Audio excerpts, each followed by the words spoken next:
Welcome to the Leaders in Payments podcast, where we talk to C-level leaders from across the payments landscape. We'll be discussing the products and services that impact the payment space today, as well as trends and predictions for the future of payments. We will also hear stories from our guests about their journeys to the top. Hello, everyone, and welcome to the Leaders in Payments podcast. I'm your host, Greg Myers, and this episode is part of our Women Leaders in Payments Month, something we do every year in the month of July, and it's one of my favorite times of the year.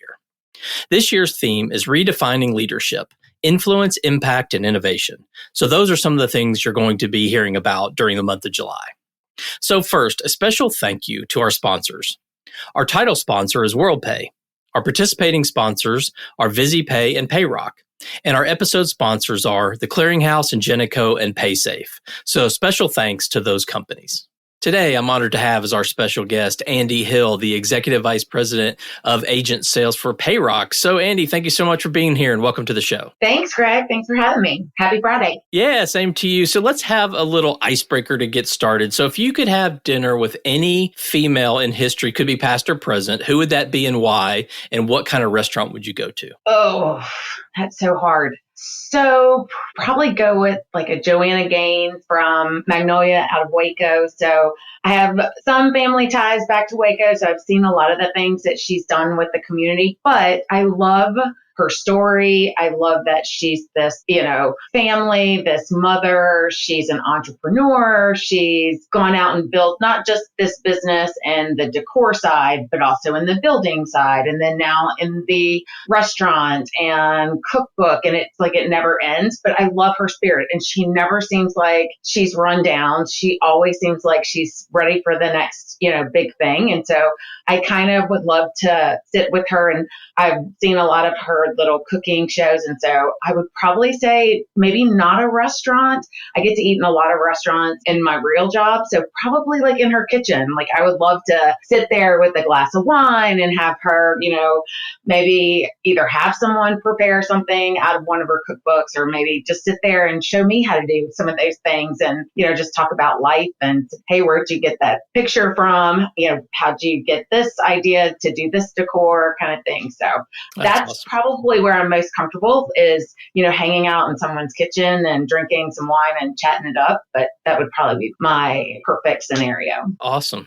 Okay. Thanks for sharing that. So let's talk a little bit about your background. So tell our audience a little bit about maybe where you grew up, where you went to school, how did you get into payments, and why payments? Yeah. So I grew up right outside of Baton Rouge, Louisiana, in a little town called Baker, Louisiana. So I've lived from Baker, we moved to Baton Rouge. I've lived in this area primarily my entire life. I went to school at a little college called University of Southwestern Louisiana in Lafayette, Louisiana. Then, unfortunately, in South Louisiana, we like to party a little too much sometimes. So in the midst of that, I came back home, ended up getting married, worked in restaurants and corporate training. And then when I was 8 months pregnant with my second child, I decided to go back to school for general studies at another little school in the opposite end called Southeastern Louisiana. So general studies. And worked for a company early on that sold sales and use tax software. So back in the early 2000s, some states required that you had to file your sales and use tax business through a software online, but we didn't have free internet. The internet was not this real prevalent thing that we see today, right? So we would create this software for the businesses within these states to file this tax. But as the internet grew, they started having free websites to then upload your sales and use tax. So that caused me to go to a shift and find a different career path. And I hadn't looked for a job in quite some time. And so this whole idea of not looking at a newspaper, but now you're going to these sites like a monster.com and this were very foreign to me. So I see this ad and it's, work from home and get a salary and earn a commission and benefits. And I'm like, oh, this is the job for me. I mean, I don't even know what it is, but I can do this. So I send in my resume and it's like crickets. I get nothing. but the job was still online. So in my head, I'm like, oh, well, they couldn't have seen my resume yet. So I sent in stuff again. I'm like, not knowing that in this new world, it just will post for 30 days, whether they hired someone. Right. So I think sending it in probably like 3 or 4 times might have gotten their attention. And so that I had an interview and I went to go sell merchant services for First Data, and I repped a bank here in Louisiana. So that is how I kind of got into the industry, and I knew some folks. Luckily, I kind of just met some people along the way that then I moved out of selling merchant services to managing ISOs, and at First Data, then I went and worked for NPC, which became Vantiv, and then worked in commercialization. And then from there, kind of met people there who were great influencers and sponsors that I got a position at Visa for 7 years. And then from there, I'm here at Payroc. So Okay. We'll talk a little bit about what you do at Payroc in a minute. But before we do that, another kind of fun question. So you're at a conference, you're asked to speak, you have to come up on stage, you have a hype song. What is your hype song? I'm going to tell you, again, going back to the old, hometown girl, it's got to be Garth Brooks, Callin' Baton Rouge. If you've ever been to a Garth Brooks concert, you'll know why. If you've ever been to a Garth Brooks concert in Baton Rouge, Louisiana, you'll definitely know why. But I think it is who I am. Every time the song comes on, whether we're at a sporting event, in the car, we sing it at the top of our lungs. So I think that would probably be my song if I walked out. Awesome. Okay. It's me. Okay. It's funny because I've asked this question, I think you're the 7th or 8th one I've interviewed, and yet to have the same answer twice. So I think that's kind of cool that everyone has their own kind of deal. So I love that. Well, let's talk a little bit about your career. Obviously, executive vice president of sales, agent sales. So maybe tell us kind of what excites you about your job. What do you do on a day-to-day basis? So the job is exciting in itself. So being a part of Payroc is certainly a dream to be on this leadership team. A lot of the folks that I work with day in and day out, I have either worked for in terms of I supported their business, whether it was at Payroc or when they were at WorldPay or at Vantiv, or folks I worked with at First Data. So now being able, or some of these same leaders I worked with at one of those companies. So to now be able to work side by side with them in growing this little company that was Payroc, 8 years ago, 10 years ago, into what it's becoming today is super exciting. And being able to take that knowledge and problem solve and take some of the experiences that I have from the past, from a data perspective, from a relationship perspective, being able to go out and mentor both internally, like some colleagues and folks I work with, but even externally, some of the agents that I work with, problem solving with them, understanding what the industry is doing, how to overcome some of the objections that they face every day. Merchant is hard. Payments is hard. They are up against federal regulations, state regulations. Then they've got interchange changes. Then they've got, just product and solution changes. And they've got changes that we bring their way, right? So there's lots of stuff that they face every day, but they're out there pounding that pavement and they're trying to get that next big opportunity. So being able to watch that and being able to help them succeed really fuels a fire in me that it's working. Like these things, aren't falling to the wayside. We're watching these folks become successful. Then internally, we're watching folks become successful and move to the next level and, finding their own career paths. And so that's pretty exciting to me for sure. Okay. Well, let's talk a little bit about leadership. So obviously leadership is changed over time. So how do you define modern leadership and how do you kind of embody that every day? For me personally, modern leadership is being relevant and being authentic. I usually come with a disclaimer. I told myself for this interview, I was going to be on my best behavior, but in my normal day-to-day, I come with a disclaimer to folks I work with, some of my clients, that I have I'm quick to drop a curse word here and there, but it's authentically who I am. And I always laugh and say, it's the moments that I'm not dropping it that you probably have to be worried. That's what my children would tell you, because then they're like, oh gosh, she's not cursing, like not even in a funny way or a fun way, right? So I think being relevant, understanding that payments isn't just taking a credit card. Payments is now really expanded into fintech. You got to be a little bit of a data scientist. You've got to be a little bit of a private investigator. You've got to be a little bit of a lot of things, but you have to be relevant in those things. You have to know that, a federal law trumps state law, and then state laws will say that they have this. So it's not knowing everything, but it is knowing enough to be dangerous about a lot of things in this space. And then I think, again, being authentic to who you are is what builds your brand in leadership. To be a leader is someone that can be dependable. I think that's expected. Someone who is, achieving out there. And I always say activity isn't always achievement, but I think to be authentic to who you are. I don't ever want to wake up and not be me. I want to wake up and know that when someone talks about me, they're not talking about someone that they thought they met. Like the same person they were talking to is like, oh yeah, I love when she told that story, or I love this. And I think that is, to me, what modern leadership is. It isn't someone just showing to, in a nice suit and dress suit and this and pretending to be something else. It is showing up in a t-shirt and a hat on a work call some days because you do have 4 children or you were late that morning. And we have the accessibility because of technology today to do those things. But knowing that that's okay. You don't have to show up to work with your makeup on every single day. You can still get the job done without those things. Okay, good. I love it. So have you in your career or life had one of those kind of defining moments, kind of those aha moments that really has kind of defined you, whether that's a career perspective or, just from your life perspective? I think there's been a few. I would say I'll kind of break it up into 2 segments. I think from a professional standpoint, you always have this kind of top of the hill that you're working toward, and a lot of times I think it's an internal career path that this is where, this is your top, this is where you're trying to get. And I think a lot of times for me, that was getting to a position at Visa. I think a lot of folks in my shoes that have kind of worked this same arena that I've worked would say that, getting this position that I was still in acquiring, I still got to work with ISOs and processors and people that I knew was kind of top of the hill. And then this opportunity comes for Payroc 7 years later. And I would tell you that most folks that's probably the biggest question I get all the time is, why did you leave Visa to go over here? And it was just what you start to realize is that those things that you're trying to get to, that's what you thought you wanted, and then you got them, and they're fantastic. I love working at Visa. I would never say anything. I always tell people it was one of the best parts of my career, my life. But then what I realized is I really liked being in front of these business owners and these agents and these ISOs. I like that problem solving and this relationship. I also like having a seat at the table and making decisions that were meaningful. I don't always know that being at at Visa was going to get me to that point. But I knew at Payroc, I knew the culture. I knew Jim Oberman. He was a mentor of mine. Brian Kamstra was a client of mine that I worked closely with for a long time and kept a relationship with after I left Bantip.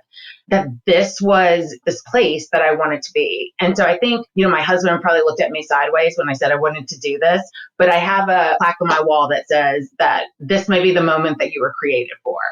And I think in that moment, it's what kind of spoke to me and said, I think this might be the moment. This is the moment where you kind of get to put your stamp on things, and all that stuff that you worked for, it's taking you to here so that you can share that knowledge. You can help build some of these things. So I think that was a big defining moment. I think the other part in my life that was really defining was I adopted a little girl 6 years ago that was through a family adoption, and my kids were older. Like my daughter was 19, my son was 17. Who does that, right? And so it's like, I'm in this height of my career and was a single mom and decided that this was, again, one of those moments where you say, this is something I feel like I was called to do, that I was going to take this little girl and she would, and give her a different experience and kind of break a cycle that I had been a party to for, many years. And I would say that was a defining moment that has literally changed, I think, the course, along with these other things, a big part of my life. At 45 years old, someone doesn't go and get a baby, most people. You've had this. So it's definitely a wonderful change, but it was a defining moment of when I made that decision to do some of those things. Okay. Well, what do you think is something that women leaders bring to the table that our industry needs more of? I think we see things through a different lens sometimes. I think a lot of times, depending on what experiences you have from the past, I think because a lot of women these days, we are multitaskers by nature. That doesn't always make for the best outcomes, but it's how we operate, regardless of what you want to say. It is who most women, especially if they have families, especially if they have any living, whether it be dogs, responsibilities, we always feel this kind of overarching need to make sure that everything is okay. So, I think that's part of, you don't have to make sure everything is okay.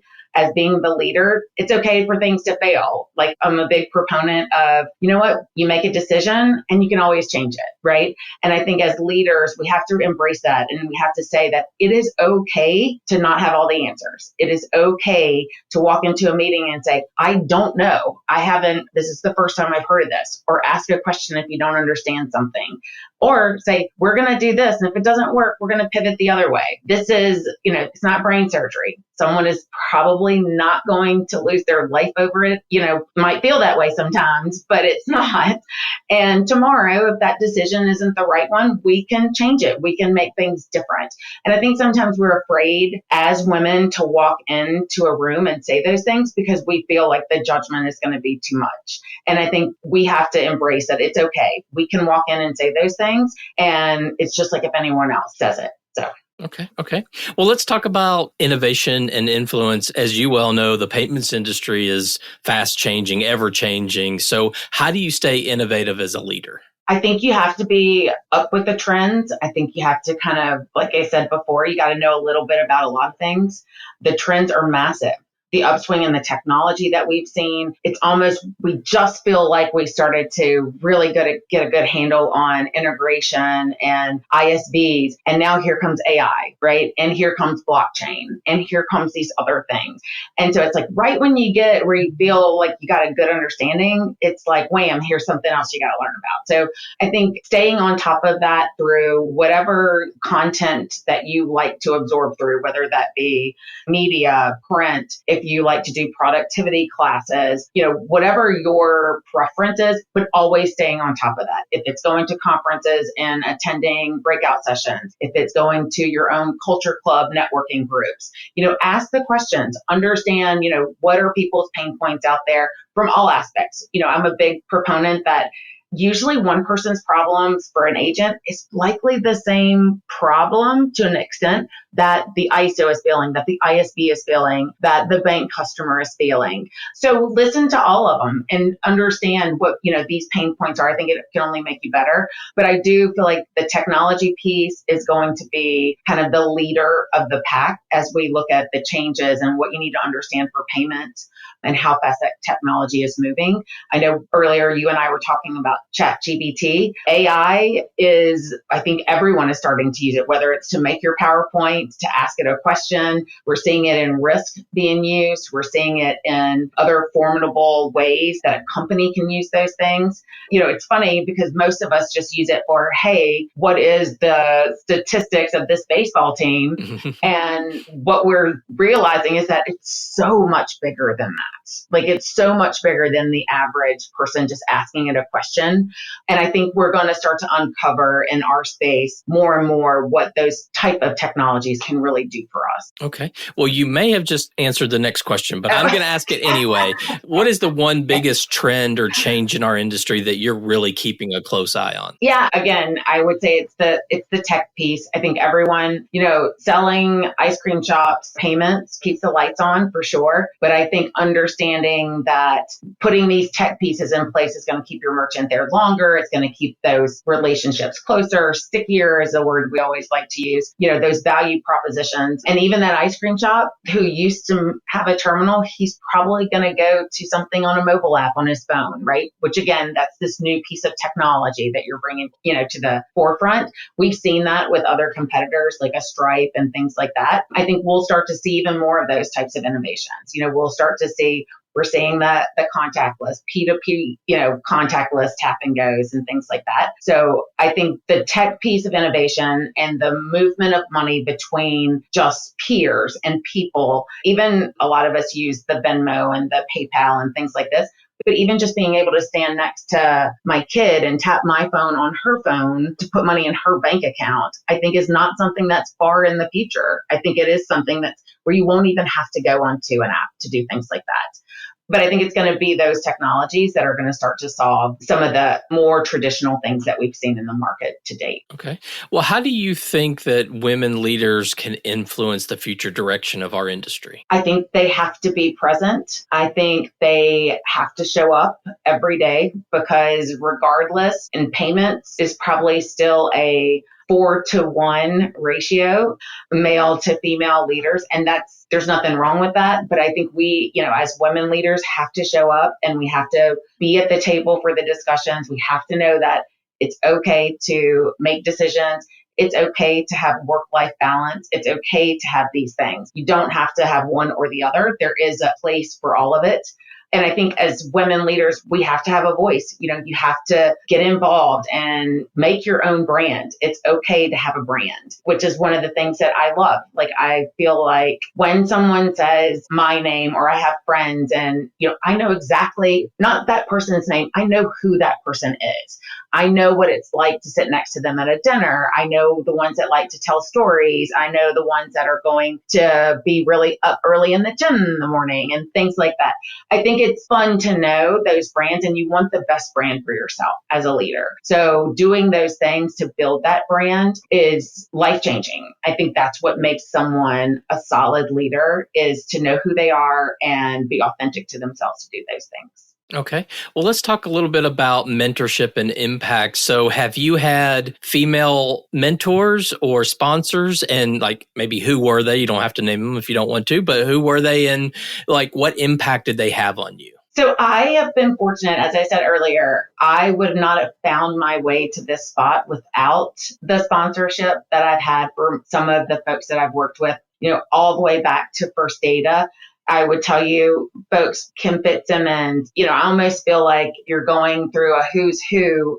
I've been a very fortunate person to have worked with a lot of those women. Stephanie Ferris, Stephanie Wooten, Robin Liedenthal, Deirdre Cohen, some of the top names in the industry. I've been very fortunate. But I would also say that for every great woman leader who has influenced me, I've had a male leader who has seen some of the great things, someone like a Tom Pajero, the late John Yarmy, who had seen something and said, she's going to be something. I'm going to fight for her. Donald Boding, some of these folks out there that have really helped me. So, I think the women influencers, I was definitely able to see myself in them, because they're most like me. They were women that had families. They were women who were up and coming, over the last 20 years and things. But I would also say in that same breath that I don't want to discount the male influences that I had, because they also were someone who said, okay, she has a family. She's got to do this, or she is someone who needs to be at this conversation and this meeting and things like that. So I think I've been one of the fortunate ones that I've had this wonderful, wonderful ride of great influencers and sponsors. Okay. So kind of follow-on question to that, and I like to ask this question because I think everyone brings kind of a unique perspective. So in your career, these mentorships, have they been sort of formal kind of things, or they been more informal? I think we get wrapped up in, hey, I have to have this agenda and I have to have a monthly meeting, and, it becomes a very formal thing. And I think some younger people are not as apt to just go out and have more of a conversation that becomes a mentorship. Any thoughts on that? Yes. So I've had, of those that I listed, those were folks that I worked with independently in one way or the other. I've had some, I know this is going to sound terrible, but I've had some formal mentors, and I would say that I probably hadn't gotten, to your point, as much out of that as I got out of the informal mentorship, right? Sitting at a dinner with someone who had been in the industry for a long time and just listening to them speak and how they interacted with other folks at the table, and understanding that every time you walk into the room, it's not a rinse and repeat. When you walk into this room, it may be bankers. You might walk into this room and the guy's in a tank top and shorts, but he still owns that business. And we're all probably still selling the same thing to the banker, and I'm selling the same thing to this guy, right? But it's vastly different. And so understanding that how other folks would navigate those situations. And, I always tease and say, I think the best deals are done on cocktail napkins, right? But some of the best learnings have been learnings from sitting after a dinner or going to a conference and a networking event where you're just kind of walking around and you meet new people and you talk to them. I am extremely fortunate that I am on the board of the Southeast Acquirers and have been for some time now. And I will tell you some of the best mentorship I've ever had were the people that I've worked with through that organization, people that I've met sitting at a registration desk, people that I've met just in a breakout session. So I think the mentorship on the informal side can come from anywhere, but you got to put the effort into it, right? You've got to be the one and ask. And when you find that interesting person that you really like, this is a really cool person, you should share that and be like, hey, I love that vibe. You know what? After this, do you want to grab a drink at the bar? Or do you have plans for coffee in the morning? I would love to hear more about what you do at your organization and things like that. Because listen, we don't always mesh with everybody, right? But when you find those people that you do feel like there's something there and it's really cool, like you should really move on that. I'm a believer in that. And I think that's how you make great relationships and you do a lot of learnings. And so, I've been fortunate in that piece, but I think informal would probably be more my style. I feel like to your point, we all try to be so formal when we're doing these mentorships and, we can't miss that meeting at 3:00 on Thursday and you can't do this and you have to be there for this and you got to show up with these questions answered. But meanwhile, we're all trying to run this business and we're trying to have these client meetings and we're doing all these other things. And ultimately what happens is people drop out of those mentorships. We've seen that happen a number of times because it doesn't feel like it was worth the effort, right? So informal, I think, is an easier task to get things done and get those same types of learnings. Okay. So if there's a young female maybe coming right out of college, or maybe they're changing industries and they're coming into payments, what's one piece of advice you would give them to help them be successful? Soak up as much as you can, even if you don't feel like that's your job. For instance, I know a young lady that I'm very close to who's in marketing in the payment space. But now that she has kind of been exposed to other parts of the company, I don't think that's going to be her long path. But to get to these other places where you got to start learning about the other things, right? You can't just stay in this little bubble. So now she's joining finance calls. She's reaching out to other channel departments and saying, hey, do you mind if I ask you some questions? Can I just kind of pick your brain on this? I think people like that. And I think that motivates leaders to see something in these younger folks when they do that outreach. Because listen, with social media and everything that happens today, as much as I love these children, there is a sense of entitlement to how they've grown up, right? They've grown up with almost this instant access to everything and it's pushed at them. It's very rare that they have to go and pull some of that information out, right, from someone. And so teaching these young leaders and folks who are just coming into their career that sometimes you're going to have to go out there and make those uncomfortable phone calls and say, hey, can I get 20 minutes on your calendar? I want to ask you about this. Or sending an email, because if not, they're not going to come to you. If you sit there, you're going to still be sitting there in 10 years from now, I can assure you. But I think that's part of, as we talk about technologies and things, the way that our kids grew up is vastly different how we grew up. As I said earlier, I used to look for jobs in the newspaper. My kids don't even know what a newspaper is really, I don't think, right? I mean, to explain to them what a classified ad is would blow their mind. Like they have no Right. You would call a telephone number and you would put an ad and then you would pay for it and you would tell them what to write and you would hope other people would buy this newspaper and read it. Like it sounds so foreign to us now when we say it, right? Right. But that's how they look at these things. And you have to kind of share but those same people that read that newspaper, those are the ones that are still at this company making decisions, right? And so for you to do some of the proactiveness will go a long way with some of those people. And you have to keep thinking that everyone understand where they come from, but also understand that this is a hodgepodge. We say it's a lanyard, right? It's a little bit of everything. So know that who is that person on the other side? How do they like to work? What is it? And so that's what I would tell someone who's just coming out of their career. Like, don't think it's just going to land on your desk. It's not. You're still going to have to go out and make those phone calls. Might be a little uncomfortable, things like that. Stay relevant, stay authentic, but take that extra step. No one will ever fault you for that. Yeah. Yeah. So kind of funny story. So my first job out of college at a marketing degree, I was like, okay, I'm going to go to the Yellow Pages and I'm going to look up advertising agencies. And I did. And I sent a letter to the only one that was in the town, the advertising agency from the Yellow Pages. And I actually got my first job that way. So, Yeah. Isn't that crazy? Yellow Pages, kids would say, what's a Yellow Pages? I don't know what that even is. Well, and I think even, as I don't know what we are we Generation X or whatever we may be, that we even forget. So we were watching a documentary recently with my oldest daughter, who's 23, and then I have a son that's 21 now. And in this documentary, they started mentioning a calling card. And to me, I'm just watching it, not even blinking, just kind of taking it all in. And she all of a sudden has the most confused look on her face. And she looks and she goes, Mom, what is a calling card? And I had to explain to her, and then it starts all coming back to you. We used to not be able to call outside of our area code without it being long distance. Do you remember that? You used to never be able to call another state without it being long distance. Yeah. So you would have these cards that had money on them, and then you would plug that into your telephone, and that's how you could call. And it was cheaper than getting it on your phone bill. And she goes, but where would you get these cards from? And I'm like, from the grocery store. But then it starts coming back to you, and you're like, oh my gosh, think about how far we've gone since. I mean, I totally forgot that was long distance just to call outside of my area code.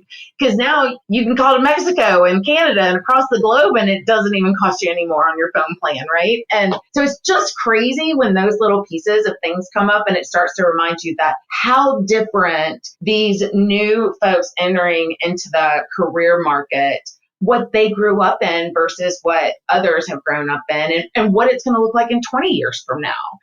When our kids are sitting here having the same conversation about what the technology was today versus what their technology was, and things like that. So it's mind blowing, but it's so exciting. Yeah, definitely. So one final fun question before we wrap up the show. Gosh. So Okay. When you look at your phone, what is your most used app that is non-business related? I mean, I don't know that I could tell you that. No, I'm just kidding. Just joking.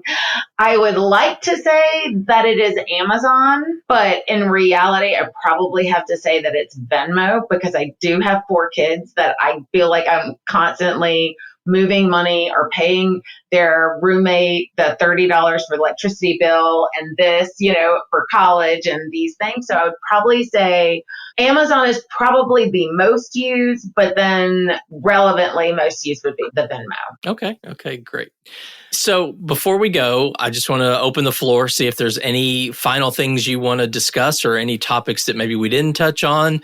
So anything you want to cover before we wrap up? I would say anyone listening to this, if they are the folks that are looking, maybe they're interested in starting a career in payments or starting a career in fintech, don't let the noise scare you. I mean, I feel like a lot of times this business it seems very generational, which I do love, but I think it's because our kids grew up in it and they hear us. But for someone coming in from the outside, I think sometimes it can be really difficult to understand all the dynamics that go into payments and all the dynamics that go into how we make, approval come back in 2 seconds from around the globe and things like that. But I would say don't let that scare you. This is an industry that is life-changing. I can tell you from a little girl in Baker, Louisiana, I never think that I would be sitting here having this conversation with you, having the experiences that I've had over the last 20 years, meeting the most wonderful, smartest people probably in the United States today from this industry, from people that I've met and loved dearly, professionals, personally. So don't let the noise scare you that it's really hard to break into. It's not. It's exciting and it's fun. And I wake up every day wondering what's the next challenge going to be? What's the next big opportunity? What's the next compliant cash discount type of thing, right? How do I get that? So it's, be excited. Look for opportunities in this space. There's lots and lots of things, and we're looking for great people that want to share their knowledge with us and do great stuff in this space overall. And this is economy. And I think we've done a lot over the last 25 years. And I think in the next 10 years, we're going to do even more. And so I would encourage folks to look at this industry as a path forward for their career change if they're looking for something like that. I appreciate you certainly having this conversation with me this morning. And yeah, I think that's about it. It's Friday. So Okay. I don't take any more of your time either. No, this has been great. This has been really great. I really appreciate your time. I know you're very busy. So, Andie, thank you so much for being here today. Thank you, Greg. I appreciate it. And to all you listeners out there, I thank you for your time as well. And until the next story. Thank you for joining us this week on the Leaders in Payments podcast. Make sure you visit our website at leadersinpayments.com, where you can subscribe to the show and where you'll find our show notes. If you enjoyed listening, please share on your social channels as well.